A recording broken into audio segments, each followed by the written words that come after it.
Thanks for tuning in to Men for the Win, a podcast hosted by David Kufis and Dan Thompson, two avid fans who appreciate well-played baseball, especially when it's done by the Twins. Men for the Win is sponsored by the Grand Group with Edina Realty. Are you looking to purchase a new home in the Twin Cities area? Or perhaps you're trying to sell your current home? Whether you're upsizing or downsizing, the Grand Group with Edina Realty will meet all of your housing needs. Contact the Grand Group by emailing thegrand, G-R-A-N, group at edinarealty.com or call them by phone at 612-817-8751. The Grand Group with Edina Realty, 7-time Minneapolis-St. Paul Magazine Super Agent Award winners. Men for the Win is part of the Pulltab Sports Network, covering sports, culture, and entertainment across the Midwest. Check them out at pulltabsports.com and give them a follow on all your social media platforms at Pulltab Sports.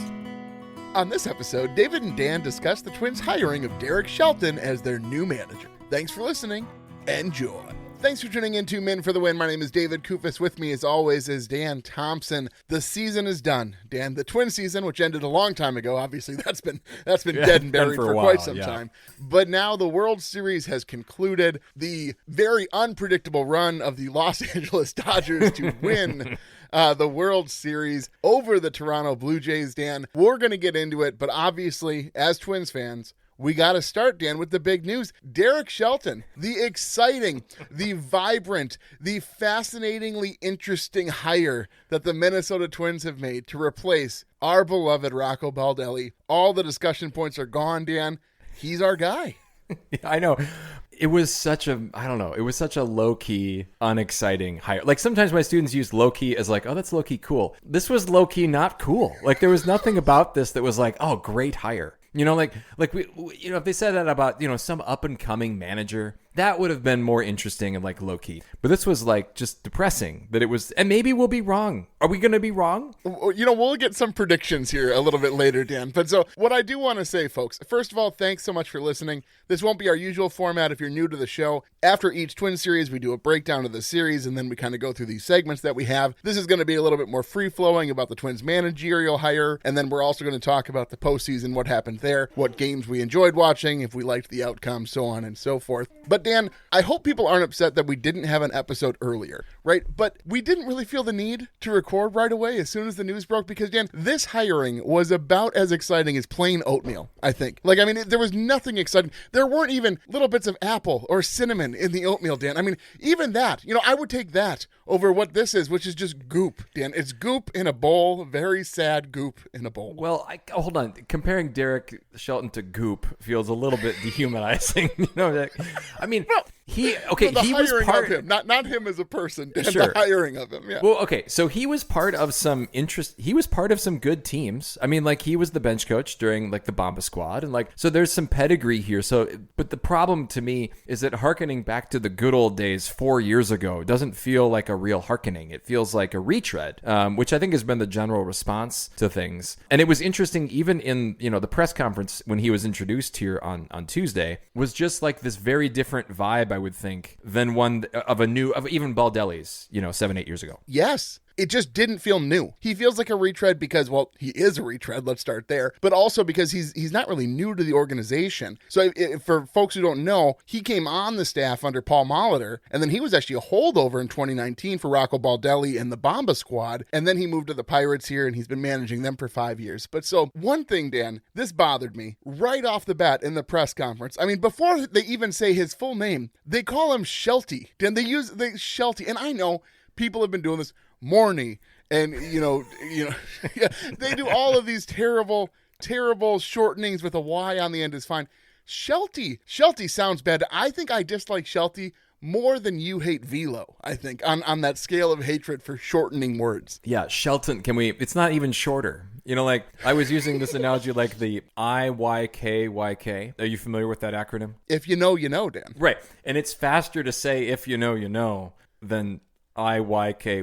Why it takes a very long time to say. So my point is that Shelty doesn't even truncate in the way that truncation is supposed to make saying things faster, which I maybe should have just thought about before I even started on this little rant about saying things in fewer words, David. So me think, why waste time? Say lot word when few word do trick.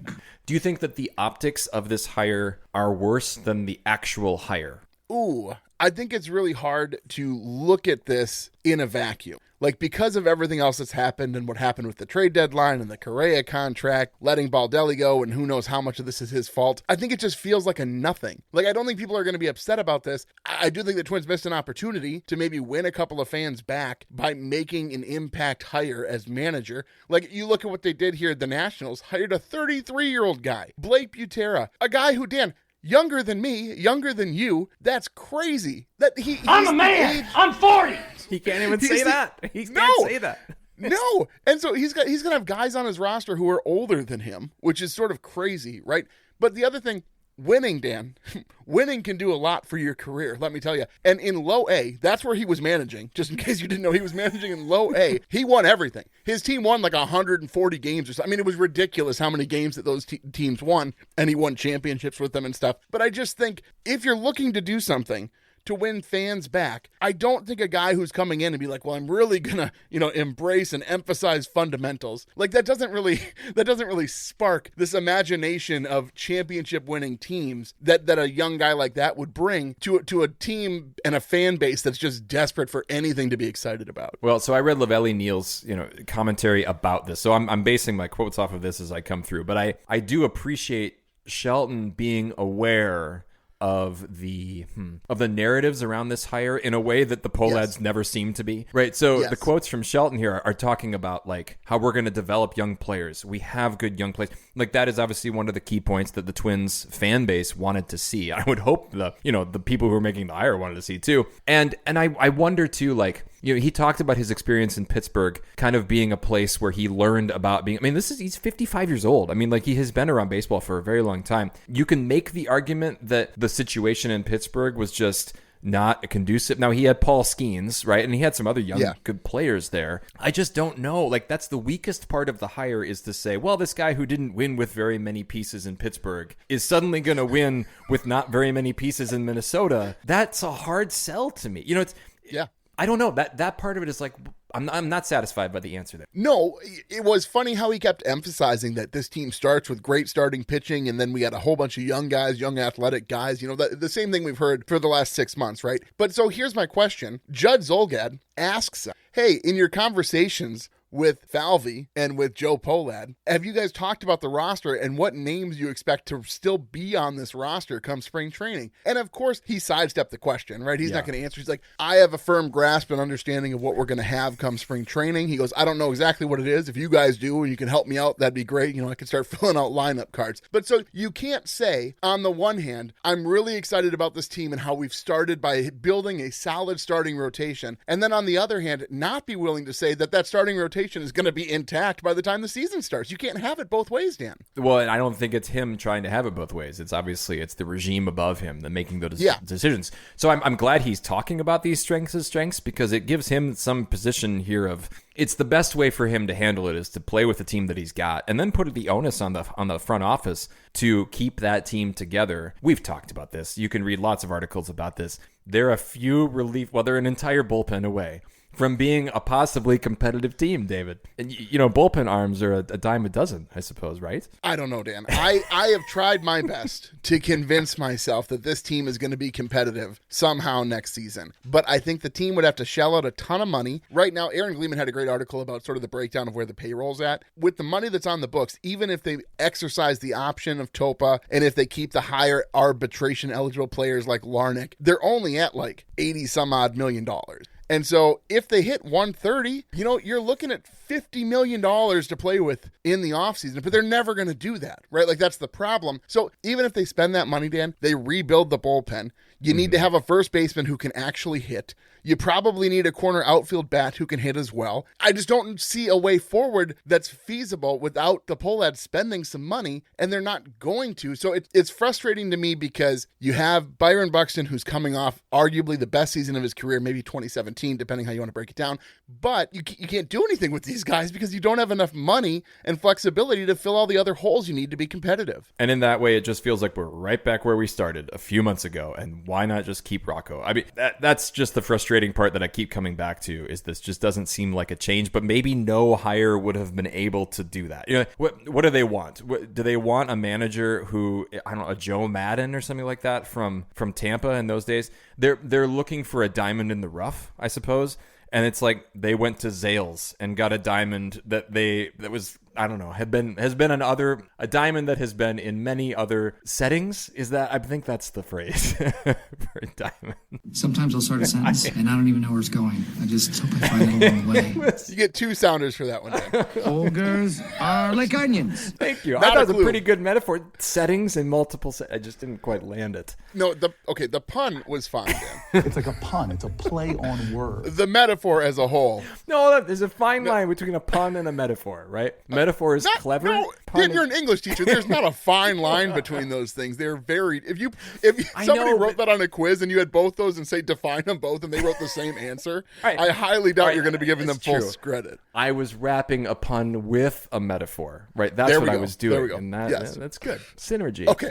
I can't think of somebody that would have been less exciting. And I don't mean that as a dig against Shelton. I can just think of other people who would have been much more interesting and exciting because again, you're trying to hit a home run with the hire if you're trying to win with a low payroll, right? Then you would have to be like, oh, the next Craig Counsell, the next Tito, like you would need to have that person.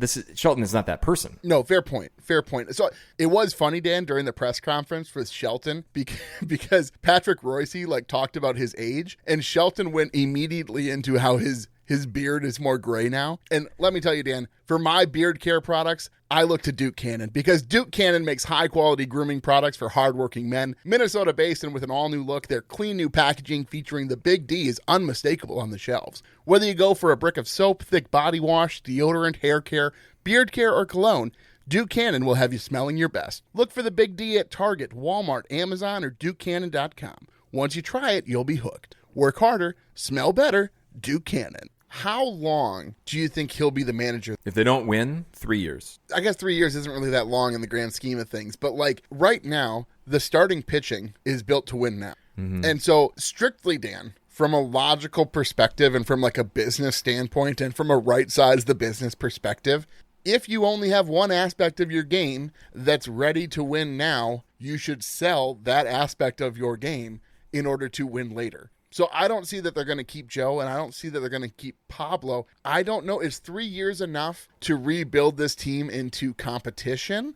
Maybe. I think by then you'll probably have some strong players on this squad. Buxton will be in his declining years, though, at that point. Yeah. I doubt he'll even be playing center field. He'll probably be, probably 3 Wally's years from now up for by sure. then, right? Wally Jenkins is playing center at that point. No right? question. No question. But so I think that it's funny, too, that in the press conference, Shelton's like, I won't use the word rebuild. I'll just say that we have good young players. And it's like, okay, are we really going to have a semantics conversation here? Either say it or don't. But it's just one of those things where I think 3 years is probably reasonable. I guess historically, it would shock me if they only gave him 3 years. They're not the Yankees of the 90s, who are going to fire guys after 6 months. We'll see. It is so hard to gauge these things because the ownership is so disconnected from the reality of running a baseball team. And so I just don't know. I don't know what crazy decisions they're going to make. I don't know which staff they might bring back. Tommy Watkins, Hank Conger, Pete Mackey, all these guys are possible to return. I wouldn't be surprised if they brought them all back, right? It's like they kicked Rocco out and thought maybe they're freeing Rocco. Maybe Rocco asked to be fired so he could find somewhere else to be. But it would seem odd to me to bring those guys back, and yet it would follow the trend of a retread with Derek Shelton. A quick aside here about Rocco Baldelli, because Aaron Gleeman wrote an article about Baldelli's sort of future, and Baldelli saying, yeah, he would like to manage, and he actually got 10 calls, I guess, from teams offering him either jobs or interviews for jobs. He didn't say what those jobs would be, but Gleeman was like, Rocco seems like he's just going to take a year. He's still going to be involved somewhere in some ways, but he's just going to spend this time with his kids and whatnot, which is great. But something in that article I found really interesting. Gleeman wrote an article in April about Baldelli being on the hot seat. And I guess the next day, Baldelli calls him into his office, and they have this long discussion about the current situation and the challenges that Baldelli is facing. And Gleeman says that he left feeling much more positively about just Rocco as a person in general. Not that he felt negative, but just he even had an even higher opinion of him after that meeting, which I think says a lot about Baldelli as a person. And we're podcasters, Dan. We're here, we share our opinion, but we have no ill will towards Rocco. We may question his decisions, and that's just part of the world that we're living in right now. But I just think that he's going to land somewhere. He's going to have a good job in baseball. There's no doubt in my mind that he's going to be just fine. I hope that people don't look back at the Rocco years and be like, what a moron. You know what I mean? Because Rocco had some good seasons here as the Twins manager, and I just hope that we don't look back and like, I want us to be realistic when we're looking back. I don't want us to be overly nostalgic, but I also don't want us to be overly critical. Well, and so he was manager for the Twins 7 or 8 seasons. So I was a teacher at one school for that long. Now I've been a teacher at another school for about that long, and I'm a much better teacher now than I was in the first 7 years, right?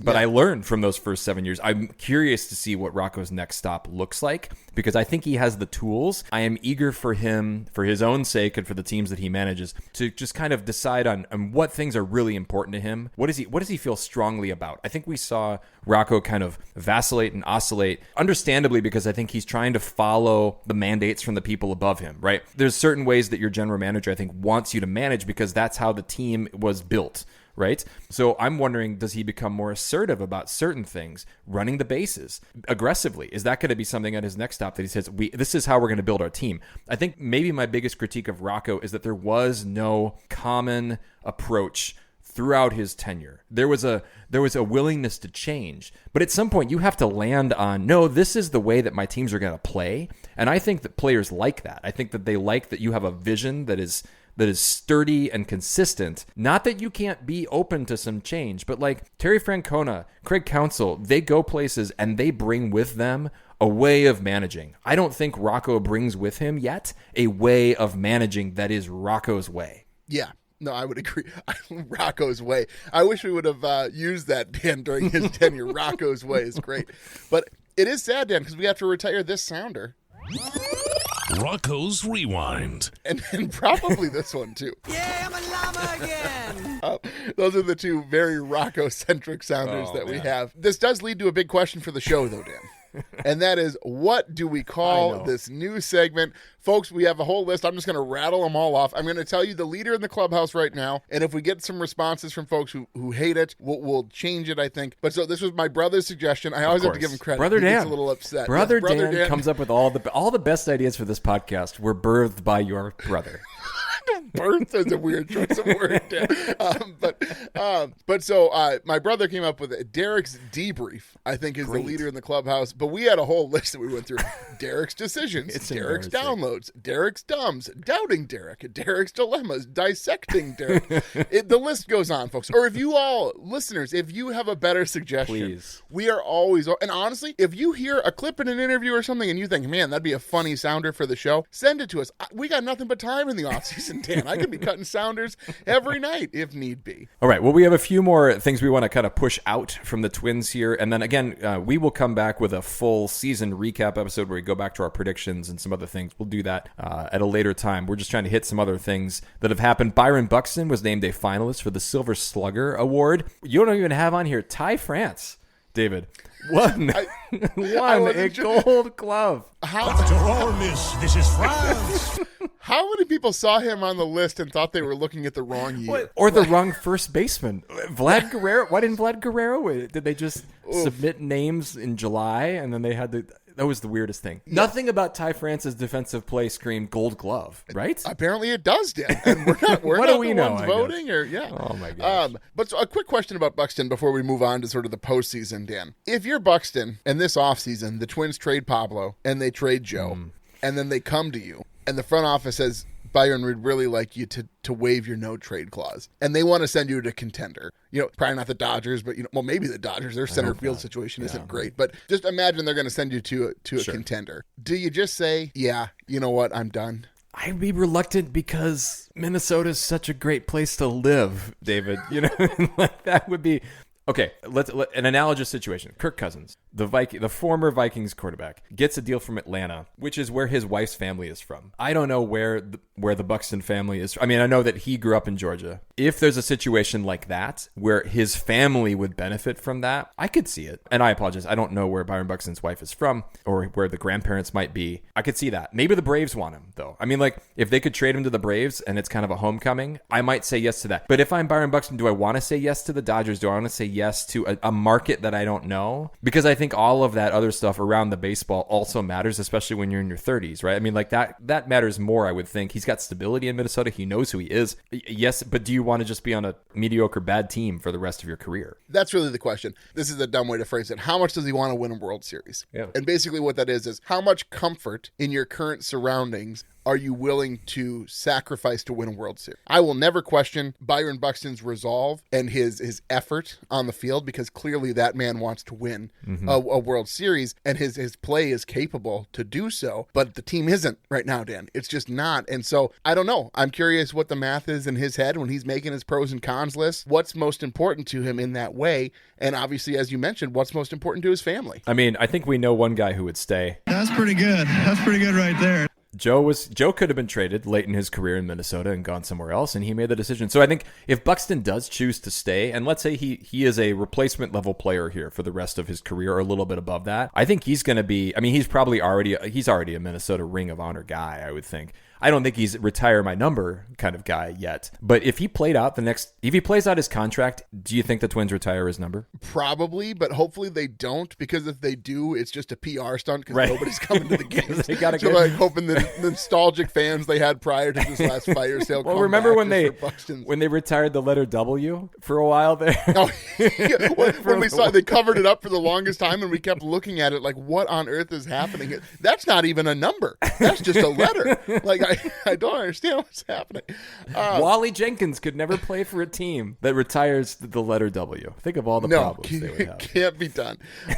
Okay, well, let's move in quick, Dan. We're not going to spend a ton of time here to talk about sort of the postseason, what happened, but were you able to watch a lot of the postseason games, Dan? A remarkably high number, actually. I watched a lot more of the postseason, partially because it was the Mariners, right? And so it was amazing to watch Mariners fans finally rally behind the Mariners and then get their hearts absolutely ripped out. Yeah. So I did watch a lot of it. I found myself in the World Series being surrounded by people who didn't have anyone they wanted to root for, because they didn't want to root for the Blue Jays because they beat the Mariners, and they didn't want to root for the Dodgers because they're the Dodgers. Yes. So I was kind of in this land where I was like, well, I think I want the Blue Jays to win. But man, what a postseason. Both of the LCSs were fantastic, and the World Series, David, was one of the best. Very great. Phenomenal watching. This is all I want to say. If IKF had not slid into home plate on a force play, Dan, former twin Isaiah Kiner-Falefa, 24 hours. I mean, but had he run through the plate on a force play, Dan, you don't need to slide. He would have been safe. And we're talking right now about a Blue Jays World Championship team.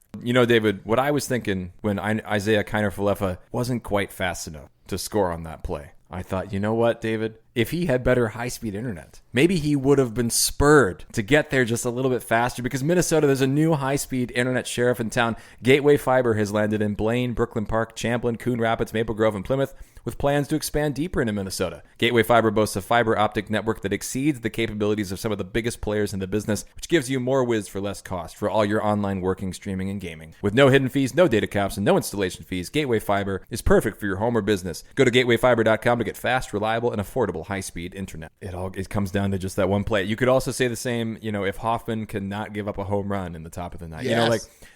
That was the beautiful thing about that World Series in those last couple games, especially, was there was one play in each game that you could definitively, like multiple one plays, if that makes sense, in each game that you could point to and say, if that goes differently, the other team wins. That was really, really cool to watch. We've talked about how the Dodgers players we really like, even though they're wearing Dodger blue. So that's hard. I like Mookie Betts. I like Freddie Freeman. I like Shohei Ohtani. I like Yamamoto. I like these guys. I just don't like the jersey and the team that they're playing for. Yes. Okay, sorry. Not to belabor the point here. Game 6, getting doubled up off second base there is inexcusable. What are you doing? You can see Hernandez coming in. You can see where he's playing. You can see where the ball's going to drop. How are you that far off second base that you get picked off? No, you're still in scoring position. Even if the ball drops, fine. You can still go back to second base and you still get a run and I don't have the out. I agree. Poor base running. Very frustrating. I can't get over it. There was just too many moments here in this series that the Blue Jays, that was theirs to win. And who knows? Yeah, maybe they continue as a contender next season. I'm not really sure. It's so hard. It's so hard to get to the World Series. So when you get there, now, would you rather follow a team that like Toronto here this year or a Twins team that's 20 games under 500? Oh, Toronto. No question. So you would take the heartache at the end. Like that's Oh yeah, worth it. I would likely still be crying, especially if the games played out in like the exact same way. Oh, can you imagine that? Can you imagine if the Twins lost on plays like that? I don't know. Well, the thing is, and in the postseason, when in the few times we've got to experience that as a podcast, we do a show after every game. And can you imagine my fury at IKF? It would have been a show. It would have just been a Guardians gripe, and then David would have been gone for the rest. I would have been a solo show. I couldn't have handled it, Dan. Getting doubled off on second, I think I would have opened the show just silent because my jaw would be clenched so tight in anger, Dan, that happened. But we should note, for our postseason predictions, Dan, none of us were particularly close. However, Hogs got the entire AL correct. He did. That's pretty good, right? And he got some of the his NL wasn't great though. He didn't have the Dodgers even getting so that wasn't as good. But Hogs got the AL right, but who got the most right? It's still Hogs because the NL, none of us did well, Dan. So you had the Brewers in the World Series, I had the Cubs, and Hogs had the Phillies. And I had the Dodgers making the CS. You had the Dodgers not making the CS, and Hogs had the Dodgers not making the CS. You and Hogs put a lot of stock in the Phillies, more stock than I had, but I was a Cubs believer. You were. Man, and I don't know, I'm still riding the nostalgic high of being able to watch the Twins win a game at Wrigley Field last season, so I'm like, oh, come on, I'm a closeted Cubs fan now. But no, it wasn't good on the NL, which I think is sort of funny because the way we're talking about this, and even the way we talked about it then, was like the Dodgers are Thanos, right? Like they're inevitable. Like they're going to win it all. Right. But I think all of us wanted so badly for them not to win it. Like we talked about this. Your prediction bracket, Dan, seemed to be the most like optimistic of what we'd like to see happen. Sure. Whereas like Hogs and I were trying to be realist. But I think even our brackets, I think were a little bit optimistic in that we didn't want the Dodgers just to steamroll. And they did, Dan. Like the Brewers-Dodgers series was so sad that the Dodgers are just like, well, yeah, we're just going to win 4 games real quick. And I think what made it worse was they showed somebody on YouTube spliced together the Blue Jays celebration of winning the CS versus the Dodgers winning the CS. And the Blue Jays, you would think World War II just ended. Dan, like the celebration happening in Rogers Center. Well, I don't know how much Canada played a part. Terrible. I'm sorry. I'm sorry. Ogres are like onions. End of story.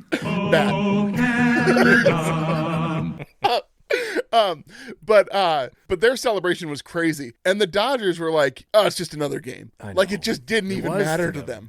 Yeah, and so I mean that was really a bummer. I think that was probably the worst series to watch. Also, it's hard to even remember like going back to the first round of the postseason. Like I don't even remember the Cleveland Detroit series at all.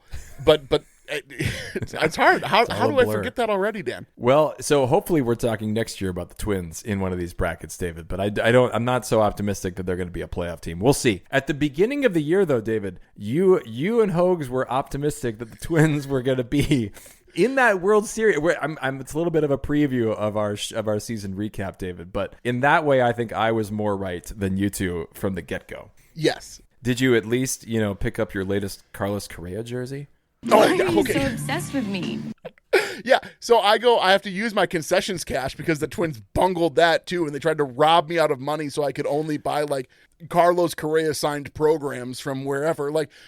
So I had all this concessions cash, so I had to make a special trip to Target Field because it wasn't available. That concessions cash wasn't available to me the last time I went to Target Field for the season. So I have a bunch of money to spend at the Target Field store. And I get there, Dan, and 90% of the inventory is Carlos Correa stuff that's been marked down. But even the jerseys, Dan, if you want to wear one of the authentic jerseys, the Correa jerseys, they're it's 50% off.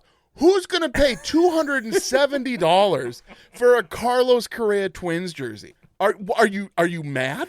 I don't understand this, Dan. What is the thinking here? We got to make some money on this. Nobody's buying that. Give it away to somebody who's in need. This is ridiculous that you would try and sell this to people. It's a shame they didn't make more Louis Varland stuff, right? Because I would wear a Louis Varland jersey right now. Absolutely. Oh, man. MLB record, Dan. Most postseason appearances. Isn't that crazy? Well, it's so nice that the Twins got such a haul for him. I'm sure we'll be... Oh, that's so depressing. Now, one last note here. Has Hogs had his game-playing date with you yet? No, he's too busy, Dan. He's too busy training for Iron Man. He won't have any time for me. This is like the Social Network, right? Where like Mark Zuckerberg is like keeping the Winklevi like at a distance, right? He keeps like. I've seen that movie once, Dan. You reference it so often. Sorry, as if it's like this great work of art. Oh, it was in my film class, so it's fresh in my mind. Anyway, David. I see. We'll have a whole debrief. I think we might have a separate show, just Hogs talking about the evening that I created for him. All right. Well, we will be back with a season recap. Like we said, it's not when we can get Hogs on the show. Hopefully that's somewhat soon here in between his training sessions. And I think with that, David, thank you, everybody. And I think I'm going to go ahead and send us out. Please do. Well, folks, if you like what you hear, please do tell a friend. You can follow us on X at Min for the Win. Find our Min for the Win Facebook and Instagram pages. Make sure you're subscribed to the podcast on your favorite platform so you're notified when new episodes are available. And if you could leave us a rating or a like, we'd greatly appreciate it. If you'd like to support the show further, you can find us on Patreon. The link is in the description. Thank you for listening. And as always, go Twins. That'll wrap up another episode of Men for the Win, a podcast hosted by David Kufis and Dan Thompson, two avid fans who appreciate well-played baseball, especially when it's done by the Twins. Thanks so much for listening, and as always, go Twins.